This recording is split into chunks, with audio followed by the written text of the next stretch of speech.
The first sign something was wrong came on the afternoon of the 24th. St. Mercy General Hospital, Emergency Hall. The air was thick with a nauseating stench, a bloody, temps like rust. Frank Turner, the decorator, was complaining to me. Foreman Carter, this partition wall has to go up today. The hospital is pushing hard. They said the higher-ups gave strict orders. I tugged down the brim of my cap. After 10 years, as a construction foreman, I was sensitive to structures, and even more sensitive to sound. I ignored Frank, because, in the brief lull, after the drill stopped, I heard a strange noise. Without showing it, I pushed through the crowd. I fixed my eyes on the bed farthest inside the emergency room. The patient's face was turning blue. His body was convulsing violently. Several nurses fought to hold him down. A guttural clicking rasp came from his throat. Then that thing suddenly lunged up. He sank his teeth into the doctor's arm beside him. Thick fluid poured out. Warm, liquid. Even splashed across my face from 10 feet away. The screams around me erupted 2 seconds too late. The patient did not stop. He pounced like an animal. Screams drowned beneath his snarls. Panic detonated in an instant. The crowd scattered like mad. People shoved and clawed at each other. Someone screamed, "He's killing people." Every hair on my body stood on end. That was no hospital disturbance. I saw it clearly. He was eating a person, gnawing like a beast. It was a zombie. I did not hesitate for a second. I did not even have time to warn anyone. I turned and sprinted into the underground parking garage. If those really were zombies, then this was far beyond stay-home quarantine. When society collapses, human nature is what gets tested. I had to move now. I started my pickup truck. I thought about going back to my rental. No. It was a cramped tenement block. The buildings stood less than 3 feet apart. The population density was insane. Once an outbreak hit there, it would be a death trap. One address flashed through my mind. Fairview Heights, Building 5, Unit K2801. That was the new home I had earned. With 10 years of construction dust in half my life. I had only gotten the keys last month. At 4:30 that afternoon, at the building materials market, I found Martin Cole. Martin, that custom villa sample door in your warehouse, and that batch of bullet-resistant glass. Haul it all to me. Carter, that won't be cheap. I'll pay extra. I pulled out my phone. I opened every loan app I had. My fingers moved fast. Every bit of credit available. I cashed it all out. The deposit was paid. The reinforced steel door and windows would be installed first thing tomorrow morning. The hardware defenses were handled. Next came survival essentials. Medicine and food. Before the news spread, I had to stock up first. Give me 10 boxers of amok, an ibuprofen, an iodine, antiseptic. All right. Hurry. The clerk looked startled, but still turned and got the medicine for me. Did something happen? A lot of people came in today, stockpiling medicine. I told them to stock up too, then grabbed the medicine and left. Time was tight. I went to the wholesale market and told the sales clerk. Instant noodles, canned food, ration biscuits, self-heating meal kits, have all of it delivered to my door. The apocalypse would definitely kill the power. I cleared out every camp stove and butane canister in the store. Fresh meat would not keep well. So I went to the supermarket for freeze-dried vegetables, fruit, and beef jerky. That would cover protein and vitamins. My parents were back in my rural hometown, staying with my older brother. They refused to come over. At least the area was sparsely populated. I told them to stock up on supplies. At 11:20 that night, I shuttled back and forth like a worker ant, more than a dozen times, hauling all those life-saving supplies upstairs. Inside, I looked at the supplies stacked across the living room. My heart, pounding all day, finally settled. I chewed on beef jerky, thinking through what else I needed to prepare tomorrow. An angry pounding at the door cut through my thoughts. "You're so damn loud. Can you move things more quietly? I'm doing a live stream battle here." It was that influencer across the hall. When I had gotten out of the elevator earlier, I had already apologized. She still wouldn't let it go. Fine. Let her make noise, right then. My phone blew up with news from the hospital. Insider rumors kept flooding the feed. There was still no official statement. Everyone thought it was rabies. The reinforced steel door would not arrive until morning. Tonight was probably the last quiet night. Early the next morning, a knock at the door woke me. It was Frank Turner from the building materials market. "Ethan, I'm here to install your door and windows." Several workers carried the silver-gray steel door inside. In a world on the edge of collapse, it was more than just a door. It was the final barrier between me and hell. "Ethan, did something happen? Why did you buy so much stuff?" "Frank, stock up on supplies." There is still no official word. All I could do is give him a quick warning.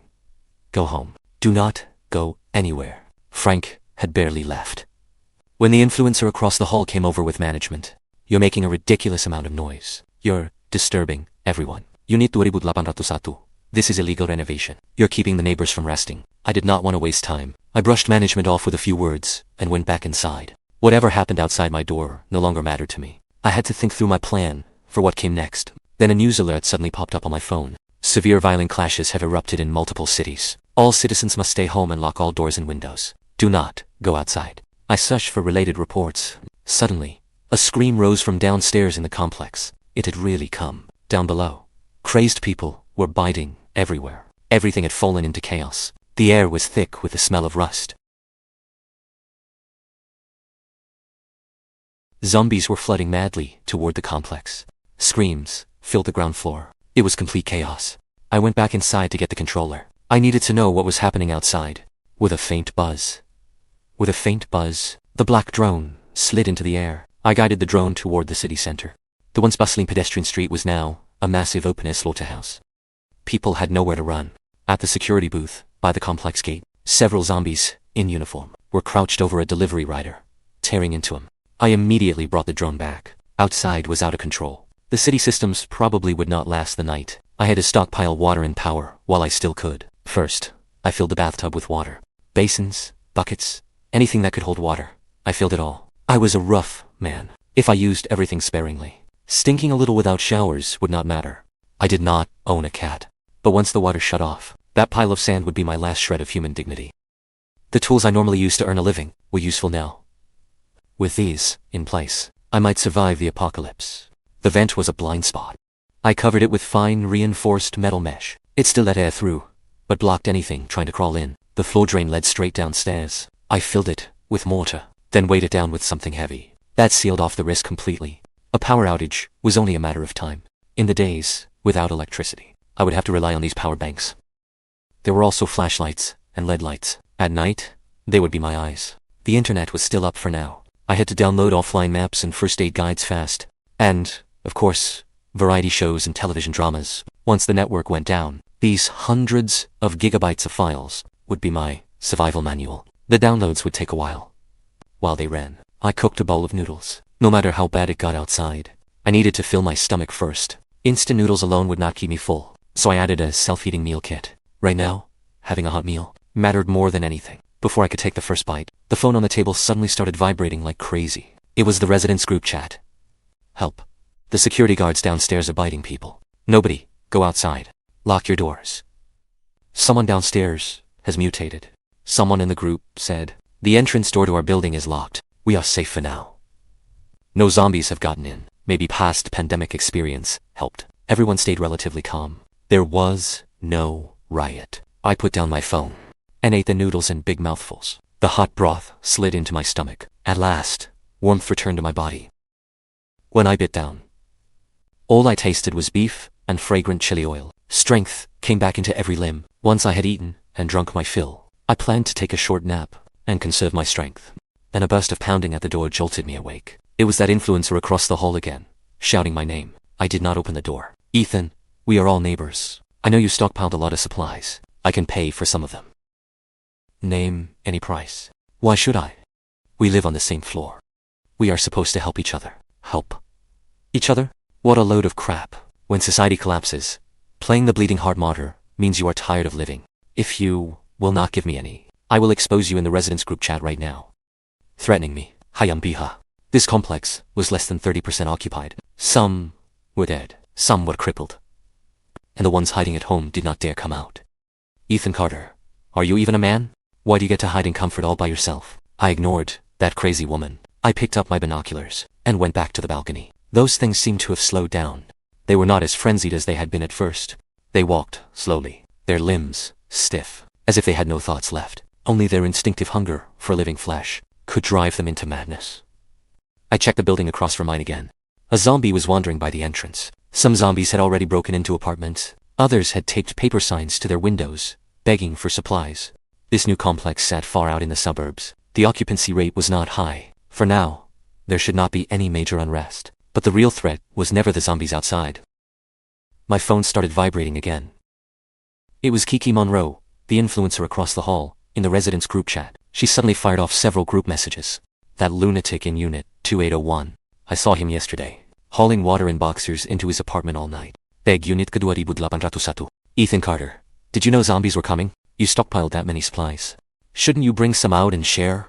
Kiki Monroe was still ranting in the group chat. The first day was not even over, and something more terrifying than zombies had already begun breeding in that chat.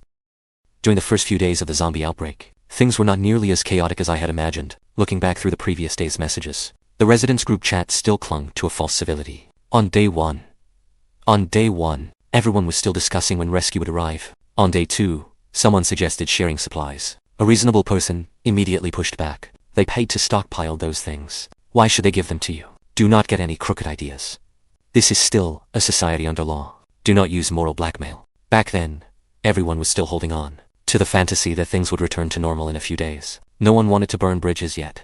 Until day 7. Power and water outages gradually began. The mood in the chat shifted, and more people started demanding supplies from me. I knew the storm was coming. I exited the group chat. Then I stood and walked to the bedroom balcony. I switched on the emergency solar system. I'd installed it when I bought the apartment. It looked like ordinary privacy glass, but it was actually building integrated solar panels. The output was low, but enough to keep surveillance and emergency devices running, just as I expected. On the morning of day 8, while I was making breakfast, the surveillance system sounded an alarm, right? Besides reinforcing the doors and windows, I had also set up surveillance in the stairwells and at the building entrances, using hidden pinhole cameras. The surveillance screen lit up. Sure enough, greed could make people overcome fear. On the screen, 3 men were climbing upward. Leading them was Vic Russo from Building 3. The thick flesh of his face shook. He was carrying an axe. Vic Russo's crew had always been arrogant, bullying couriers and delivery riders, throwing their weight around the complex. Thinking of that, my eyes went cold. I pulled up the first floor playback. Sure enough, it was Kiki Monroe. She had opened the door and let them in. She even looked back to check. Only after seeing the door shut tight did she relax and head upstairs. Idiot. She probably thought the door was locked, just because it closed automatically. But she forgot. This was a Phelan-locked magnetic door. After the power went out, the magnetic lock failed. The only thing that could truly secure that door was the mechanical lock beneath the handle. Now, to the zombies wandering the complex, that door was a free dinner invitation. Minutes later, heavy bangs exploded outside. Vic Russo's fire axe slammed into my apartment door. Ethan Carter, we are neighbors. Lending us some food is not too much to ask, right? Open up, or I will tear your place apart. Exactly. You have so much stuff. What is wrong with sharing a little? I asked whether Kiki Monroe, after opening the building entrance door, had locked the mechanical lock. Vic, do not listen to him. I saw the door close with my own eyes. He is trying to scare us. Scare me. The zombies are all outside. Who could get in? Bring me the power drill. The shriek of the power drill instantly filled the hallway. It stabbed into my ears like needles. I stopped paying attention to them. I tied a phone with an alarm set beneath the drone, based on what I had observed these past few days. As long as you gave them a moving source of sound, they would follow it. Sure enough, the zombies were drawn by the drone's noise. They followed it all the way to the apartment building. Then they crowded around the entrance. 1 minute, until the alarm went off. Now all that was left was to enjoy the show. I sat back down in front of the surveillance screen. The feed switched to the first floor lobby. I picked up the canned luncheon meat I had not finished and took another bite. The countdown had begun. On the surveillance feed, the door Kiki Monroe thought had locked itself suddenly shifted. A figure in a food delivery uniform was already crawling up at terrifying speed. Then came a second one, and a third. The zombie in the delivery uniform seemed unusually sharp. It seemed to be pinpointing where the living were. Vic Russo's underling, Mac, seemed to hear a strange sound from downstairs. He went to the stairwell to check, just as he let his guard down and started back. A zombie lunged up the stairs. The zombie sank its teeth straight into his arm. Dark red blood sprayed out. His heart-rending scream echoed across the entire floor. The 3 men who had been acting untouchable moments ago were instantly scared out of their minds. From the surveillance screen, I watched them scatter in panic. The more arrogant they had been before, the more gruesome their deaths were now. Vic Russo was the first to bolt, running for the rooftop, but he never would have imagined that I had locked that door tight long ago. The once domineering Vic Russo now looked like a lamb cornered for slaughter. Vic Russo's commotion drew most of the zombies away, and Kiki Monroe seized the chance, without hesitation. She shoved the simp, protecting her straight toward the zombies. Then she turned and locked the door. Kiki Monroe survived that disaster, but a menace like her was more useful alive than dead. Let her muddy the water, then the others would have less energy to scheme against me. That riot left everyone jumping at shadows. Building 5 sank into an eerie silence. Over the next few days, The power system did not collapse completely. Sometimes the power came back for 2 hours in the middle of the night. Sometimes the screen stayed black all day. Whenever power returned, every household frantically charged power banks and storage batteries. While there was power and internet, people in the building began trading food and necessities on their own. Someone traded expired milk for a neighbor's cold medicine. Some were bolder. They pried open doors that had been silent for days, hoping to scavenge the last scraps of food, but supplies ran out fast. After a few days, no one had anything left to trade. Outside, zombies roamed everywhere. All they could do was suffer and stay trapped inside. That afternoon, Kiki Monroe knocked on my door. She tugged her collar down, her voice so sweet it made me sick. "Ethan, honey, could you lend me a little food? I can come in and keep you company. I will do anything you want." I answered with one word: get lost. Faced with her pathetic acting, I felt nothing but disgust. "Ethan Carter, you will regret this." Kiki Monroe left with her face twisted in venomous hatred. The incident with Vic Russo had made me wary of Kiki Monroe. I was afraid she would draw in outside forces. I had to deal with her fast. 3 days later, the building's supplies had been drained to the limit. Despair spread like a plague. Kiki Monroe stood up the residents and gathered them together. They came to my door, begging for supplies. "Please, just give us something to eat. Ethan Carter, you cannot be this selfish. You cannot hoard all those supplies and watch people die." More people kept coming after hearing the commotion. A dark mass of bodies blocked my doorway. I knew that if this continued, the situation would spiral out of control. Now was the perfect time to get rid of Kiki Monroe. I took a pack of instant noodles and a bottle of water back to the door. Then I tossed them out through the viewing slot. I told everyone, supplies are limited, but whoever gets rid of Kiki Monroe gets another case of bottled water and instant noodles. The irony was, they did not hesitate. They turned around and forced open Kiki Monroe's door together. Then they drove Kiki Monroe out of the building. Yesterday, she had been the goddess they all worshipped. Today, she was a bargaining chip for supplies. Kiki Monroe pounded on the door, laughing and sobbing like a mad woman. "Open the door. Are you even human?" Kiki Monroe's screams drew the hungry zombies nearby. The zombies rushed in and tore her apart in seconds. No matter how glamorous someone looked in life, on a zombie's menu, everyone was equal, reduced to the same filthy stain. Kiki Monroe was dead, and the voices against me died with her. I laid down the rules. Handing out supplies was not charity. It was about making them obey. After all, living off reserves until there was nothing left was inevitable. Whether we went out scavenging or defended against outsiders, going it alone was a death sentence. What I needed were not neighbors. I needed my own force in this apocalypse. Life went on that way. But a few days later, while I was discussing supplies with the neighbors, the sudden roar of an engine tore through the dead silence of the complex. Everyone leaned out to look. I grabbed my binoculars and rushed to the balcony. The car doors opened. 5 vicious-looking men jumped out. They carried machetes and fire axes. Their leader was a brutal man with a scar across his face. He led his men, charging into Building 1, like hunting dogs. They sniffed through every corner that might hide food. They would not leave behind a single grain of rice. Barely 10 minutes later, the group came out, carrying bulging bags. I thought they would leave. Instead, they floored the gas and drove straight toward Building 2. My heart turned cold. There were a lot of them, and they were well equipped. My reinforced steel door was solid, but against professional raiders like these, they could cut through it with an oxyacetylene cutting torch, or blow through the wall with explosives. I could not sit around waiting to die. I took out a slab of raw beef. I hung the meat and a phone beneath the drone. Then I worked the controller and sent the drone toward the zombies in the complex. Through the drone's camera, I saw the zombies drawn by the smell of blood and the sound. They began to stir. Then they followed the drone toward the raiders. The raiders had clearly spotted the zombies, but they had nowhere left to retreat. "Boys, take them down." The leader was strong in a fight. With one slash, he hacked down a lunging zombie. Then he turned and dove into the car. He floored the gas and fled in panic. The zombie horde surged all at once, flooding straight toward another modified off-road vehicle that had not escaped in time. The 2 raiders inside had no chance of getting out alive. A few hours later, the zombie horde downstairs gradually dispersed. Only a few were still wandering around. The complex sank back into its former dead silence. Messages in the residents' group chat kept pinging non-stop. Everyone was celebrating that the gang had fled in panic. But I was the only one who knew this was not over. They had lost 2 men. We had made ourselves a serious enemy.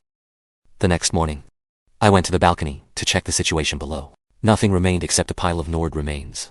The group chat was still cheering about last night. But I had to calm down and think through my next move. My apartment was packed with enough food and water to last me 5 years. That was my leverage. But it was also a death warrant. Sitting on a mountain of gold, with no real defensive force, was no different from sleeping with a bomb in my arms. If I did not build a real defense system, I was nothing but fattened prey, waiting for the knife. I had to turn defense into initiative. Lone wolves die. Packs survive. I immediately proposed in the group chat that we unite. We would build a centralized safe haven ourselves. We could not stay trapped in our rooms, waiting to die. I support you. The proposal quickly won everyone's approval. At a critical moment like this, no one dared gamble with their own life. There were about 30 survivors left in the complex.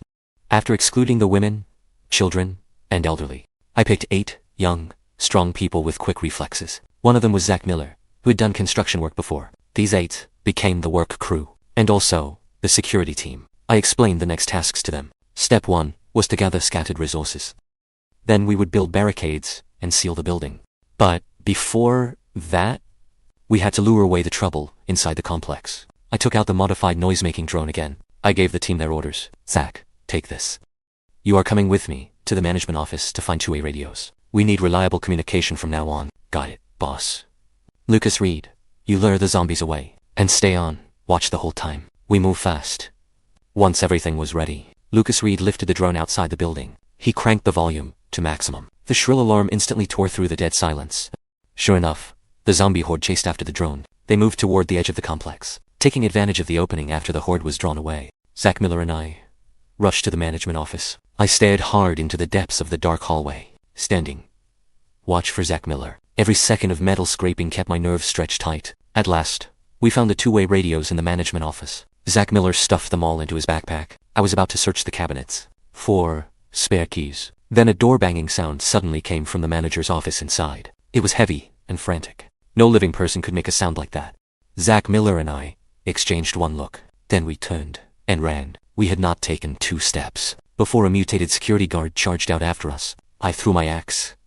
It struck him straight in the skull. 4 or 5 more poured out behind him. Luckily, the passage was narrow. They got jammed in place. We sprinted all the way back to the safe zone. My lungs felt ready to burst. Rule 1 of surviving the apocalypse: grab what you came for and run. Never get greedy.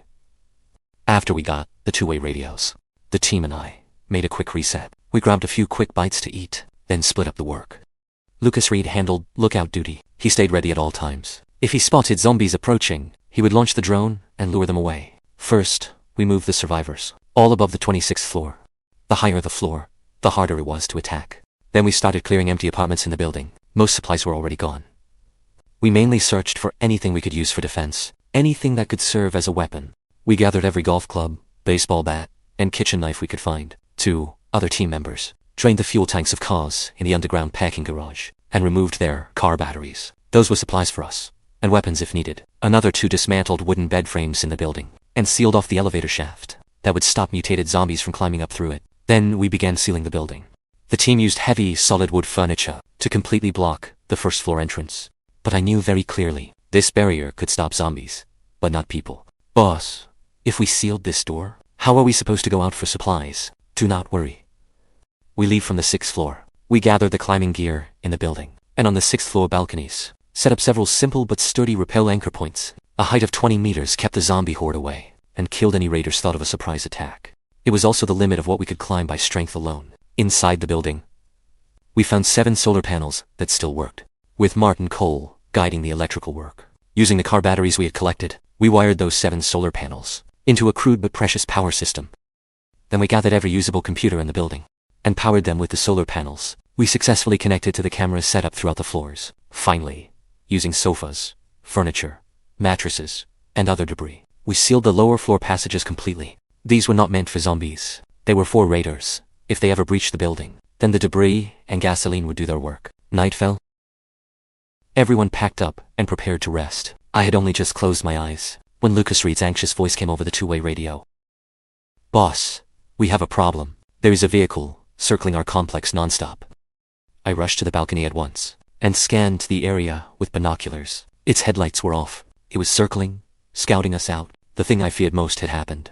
The raiders were back. All team members. Tonight, we go on full alert. I did not turn away immediately. I kept staring hard in that direction. I knew they would come back again. Are they all gone?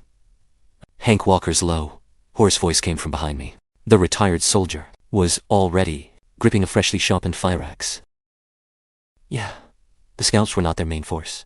Hank, Tell everyone, we start proper watch rotations tonight. Stay on guard. I wasted no more time. I immediately drew up a watch schedule. 4 hours per person.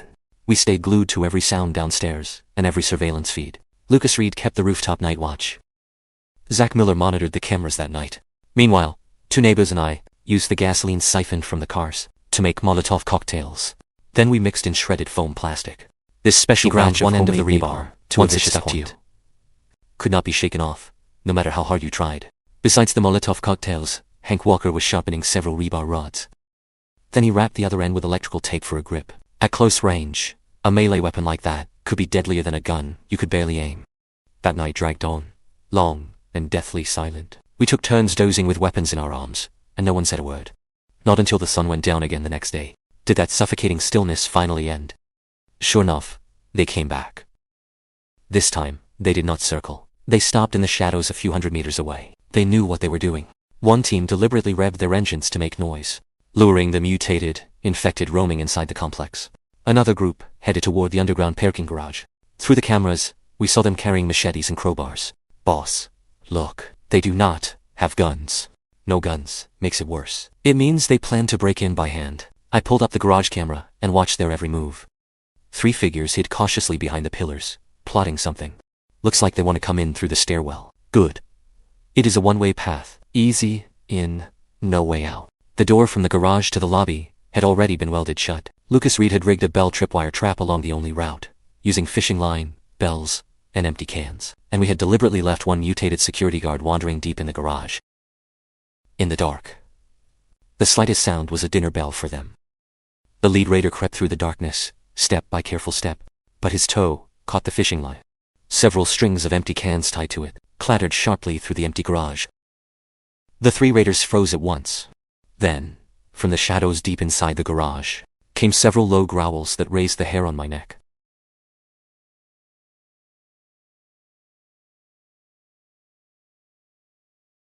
"10 minutes later, the noise vanished completely. But I had no time to celebrate, because the other group of raiders had already returned. Boss, the other group has reached the building. They are smashing the door. The first line of defense broke faster than expected. On the monitor, broken glass and overturned furniture covered the floor. The lobby became a ruin in seconds. Boss, they are already inside. Should we use the drone to lure the infected over?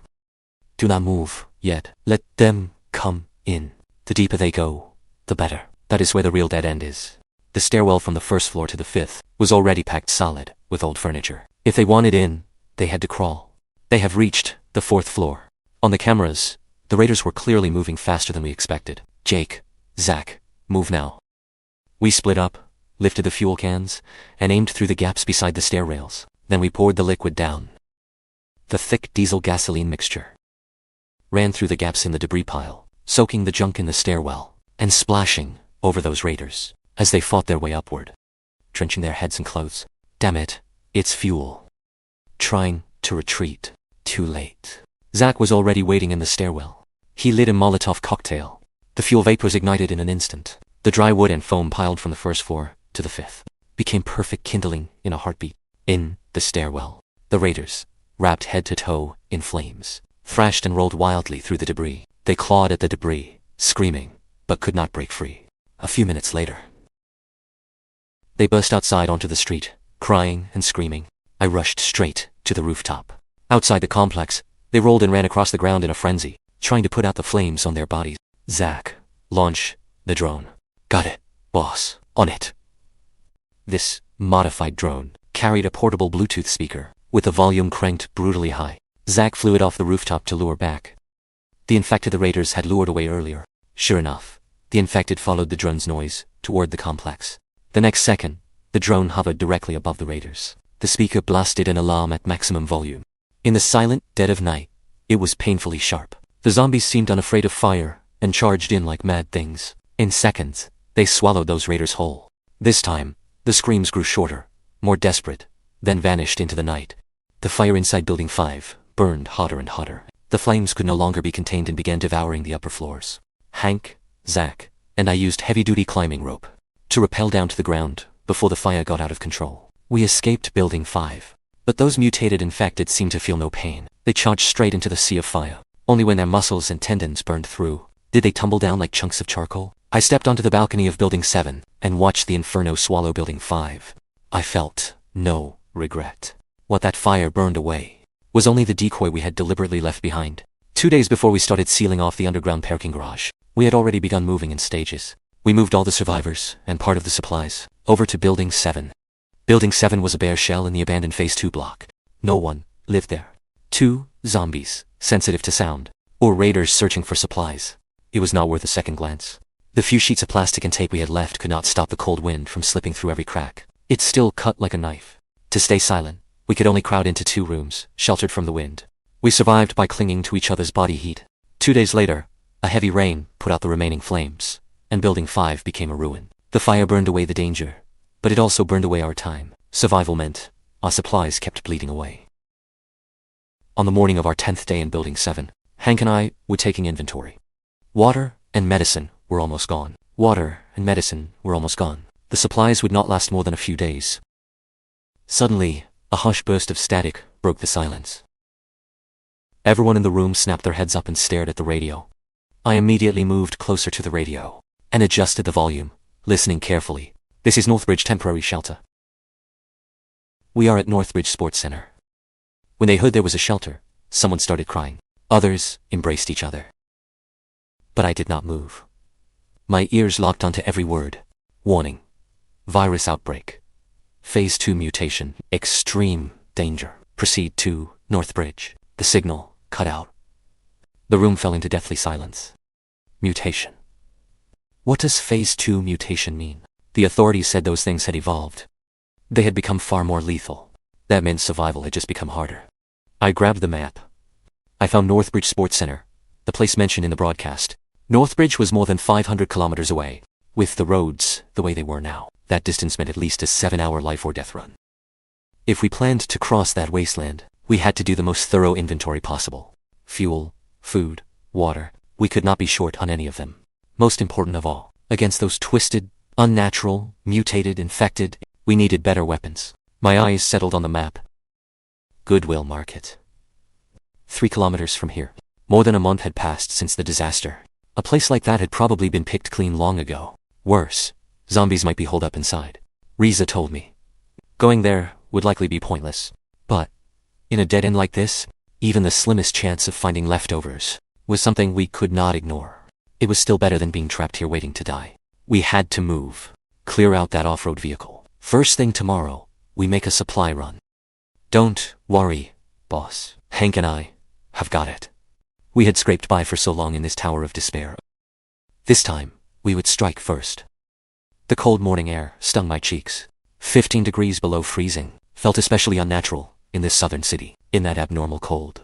Even this steel beast had stalled. With every ounce of effort we had, just before our patience wore completely thin, we finally made the modified off-road vehicle, hidden deep in the underground parking garage, break free from the prison of extreme cold. In the dead silence, it roared back to life. This had been the raiders' assault vehicle. We had risked our lives for the keys, scavenging them from the raiders' remains in the garage. Half the windows had been welded shut. The front had a savage rebar crash grille, bolted on. To handle this steel beast, driving skill alone was not enough. You also had to know the roads. Luckily, we had a living map. Zack Miller took the wheel. The kid was barely in his 20s. Before the apocalypse, he had been a designated driver. He knew this part of the city like the back of his hand. Hank sat in the passenger seat. He gripped his fire axe, its edge-honed razor. He was alert for the slightest sound. Lucas and I sat in back, clutching the crossbow and an axe. We were like 2 drawn bowstrings, ready to snap. The vehicle rolled toward what had once been a busy city artery. The sound of tires crushing branches was especially harsh on the empty street. This city had once been thriving. Now only the wind moaned through the ruins, wrapped in deathly silence. Everywhere I looked, cars from pileups had burned into blackened shells. An overturned bus lay across the road like a dead whale. And of course, twisted-limbed, mutated, infected, wandered dark alleys and gaps in the rubble. We forced a path through an endless graveyard of wrecked vehicles, pushing toward Goodwill Market. 3 kilometers used to be one quick press of the gas. Now it took us a full 30 minutes. Just as the vehicle passed through a narrow alley and was about to enter the commercial street around Goodwill Market, Zack stopped. On the street ahead, several zombies were running far faster than ordinary ones. Even crawling, they moved like they were sprinting full speed. And from the look in their eyes, They were hunting prey, not wandering aimlessly like before. Boss, what are those? Hank saw something was wrong too. Mutated zombies. This had to be what the broadcast meant by Phase 2, mutated, infected. What do we do? Ram straight through. The market was right ahead, but the front entrance was packed with those things. Forcing our way through would be suicide. We had to circle around to the loading dock behind the market. We abandoned the main road. We chose back lanes with almost no zombies. It was a longer route, but thankfully, we avoided every infected. We reached the rear entrance safely. Hank and Zack worked together. One pried at the roll-up door with a crowbar. The other strained to lift the door upward. The roller mechanism gave a shrill creak. In the dead air, the sound seemed impossibly loud. Hank did not come in with us. He stayed by the door to keep watch. I led the way with my crossbow raised. My heart pounded like a war drum. The slightest sound made every hair on my body stand up. My finger tightened on the trigger without thinking. Some shelves had collapsed, spilling goods across the floor. Canned food, drink bottles, and packaged food lay in a chaotic mess. More shelves had fallen, their contents scattered everywhere. Cans, bottles, and packaged food were jumbled together in ruins. The stench of rotten food and mold mixed in the air. Only one fly buzzed in circles, like the last living thing. Luckily, some packaged food remained on the inner shelves. We had to move fast. Every wasted second was dangerous. Split up. Prioritize medicine, ration biscuits, and water. Zack went to gather canned food. His fingers moved fast, stuffing them into his backpack. Jake went looking for water. He moved quickly, but tensely. His eyes kept sweeping the dead, silent shadows. I searched for usable medicine, while we were all busy. The vent, overhead, suddenly filled with frantic crawling sounds. Everyone froze in that instant. Something was racing through the metal duct. It had clearly smelled living people, and it was coming straight for us. The duct shook violently. I stared at the strained metal about to give way. There was no time to react. The heavy duct and a whole sheet of metal crashed down together. Through the cloud of dust, a human-shaped figure slammed hard onto a wooden rack on the floor. Dust exploded everywhere. It was a long-limbed monster crouched on all fours. It snarled. Its skin was a sickly black-purple. Its muscles bulged wrong. Everyone stood as if frozen by a spell. No one dared move. We stared hard at that thing. Monsters like this had razor-sharp hearing. As long as we did not move, it might not find us. Just in case. I held my breath. I raised the crossbow with agonizing slowness, my finger locked tight around the trigger. At that exact moment, fate played a deadly joke. From the tactical backpack, beside Zack Miller, Aiken slowly slipped out. The metallic clang inside the dead silent warehouse was like a crack of thunder. In an instant, that hideous head snapped toward Zack. It gave us almost no time to react. It kicked off with its hind legs, then it shot forward like a cannonball. Zack reacted fast. He snatched up his spear. The spear tip aimed straight at the lunging black shadow. The spear drove in at once, but the thing ignored the deep puncture. It pushed against the spearhead, clawing closer along the shaft. The impact tore open the webbing of Zack's hand, but he gritted his teeth and held it back. Using the brief stalemate Zack bought with his life on the line, I raised the compound crossbow in my hands. I pulled the trigger at it. A steel crossbow bolt hissed through the air. It buried itself hard in the monster's neck. The monster recoiled in pain. It let out a piercing shriek. Its body thrashed violently. Zack, run. Zack immediately turned and ran for the exit. Then came the second bolt, and the third. They punched through its chest and neck. The massive impact stopped its charge cold. It slammed into a row of shelves. They crashed down and buried it underneath. The noise in the warehouse woke the zombie horde inside the market. The fire door between the store and the warehouse groaned and creaked under the pressure. I did not hesitate. I turned and ran for the exit. Lucas had already taken the cooking oil from the grocery section and spread it across the aisle. At the same time, Hank, waiting by the entrance, lit a Molotov cocktail without needing a word. The moment all of us had fallen back to the doorway, he hurled it out. Flames surged upward. A wall of fire formed inside the warehouse. Behind us, it carved out an absolute line between life and death.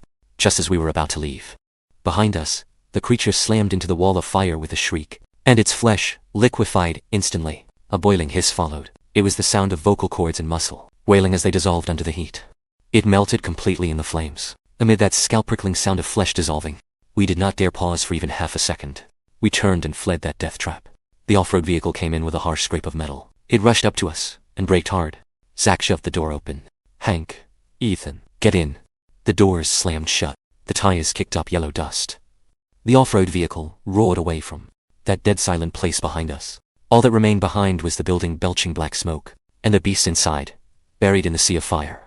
We made it out of the market alive, but that deadly struggle left everyone exhausted. We probably did not have enough fuel to make it back to the complex. I glanced at the dashboard. The fuel warning light was already on. Head to Southside gas station. We fill up first. Got it. The vehicle headed toward the gas station. Most of the shops on both sides of the street had been smashed and looted clean. 10 minutes later, we turned into Southside gas station. Traffic here had always been light. At a glance, I saw no infected wandering around. After getting out, I swept the area with my crossbow raised. I checked the convenience store and every blind spot to make sure nothing was hiding there. It was terrifyingly quiet. Abandoned cars sat crooked in every direction. Debris lay scattered across the ground. Without power, the gas pumps were useless. Luckily, we had come prepared. Zack skillfully pried open the access cover to the underground fuel tank. Then he lowered in the hand pump we had brought. Fuel flowed smoothly through the hose into the cans. It made a dull glugging sound. He sealed each full can, lifted it, and shoved it straight into the vehicle. We also found a vehicle parked beside the pumps. It was a fairly intact SUV, with its door hanging open. Hank tried to start it. By some luck, it still had power. The engine turned over smoothly too. Just like that, we took our spoils, and made it back to Building 7 before dark. Hank and I volunteered to take the first half of the night watch. Zack and Lucas wrapped themselves in blankets and grabbed what rest they could. They would relieve Hank and me in the second half of the night. I adjusted the radio receiver's frequency. I tried to search for the latest news. Just as I was about to give up, through the crackle of static, broken fragments of a human voice suddenly cut in. Northbridge base will, at exactly midnight, tomorrow night, seal every gate.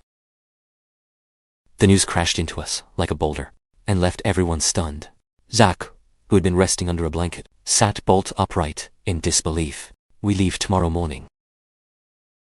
Hank's proposal sparked an argument. Some people wanted to stay. The roads are crawling with zombies. Isn't that just walking into death? I stopped paying attention to the arguing. I focused on studying the route. In the apocalypse, everyone had to choose their own path.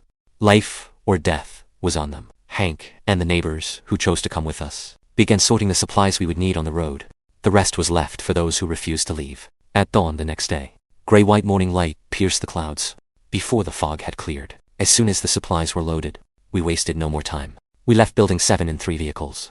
Hank and I drove the modified off-road vehicle, clearing the way up front. Another neighbor drove the smaller car.